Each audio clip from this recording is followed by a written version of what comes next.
You've just completed the biggest deal of your career, I believe, $12 billion for Scripps. Why did you do it? Well, it's interesting. There's a financial reason, and there's also a strategic drive that we think could really work for us. Here, we're in the cable and free-to-air business. Scripps is in the cable and free-to-air business. And so we both do the same thing. It's what we do for a living. It's what we know how to do. It's what we do every day when we come to work. And so we feel that we're quite comfortable in putting these two companies together. And the synergy gives us the opportunity to, we think, have a target of doubling our free cash flow. So we generate about $1.4 billion in free cash flow. Scripps generates about $8 billion. And we think we can get to 2, 8, or 3 through revenue synergies by coming up with a lot of cost synergy, mostly cost synergy. And so in a turbulent time, if we can emerge with almost $3 billion of cash, it creates like a moat in a turbulent time. We're different than most media companies in the world, and there are a lot of great companies.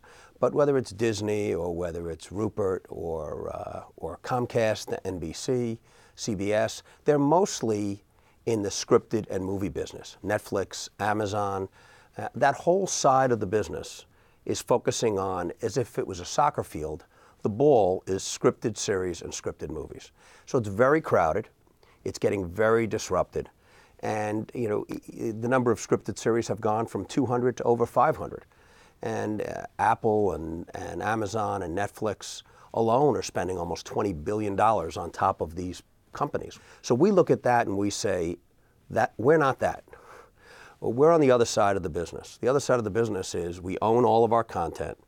It's real-life entertainment. We see ourselves as a global IP company, whether it's with Oprah, with Discovery, with Animal Planet, with ID and crime or science or cars.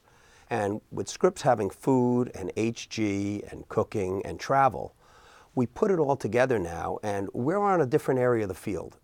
And so we say very good luck to them. I think there's a lot of great companies. It's going to be very disrupted.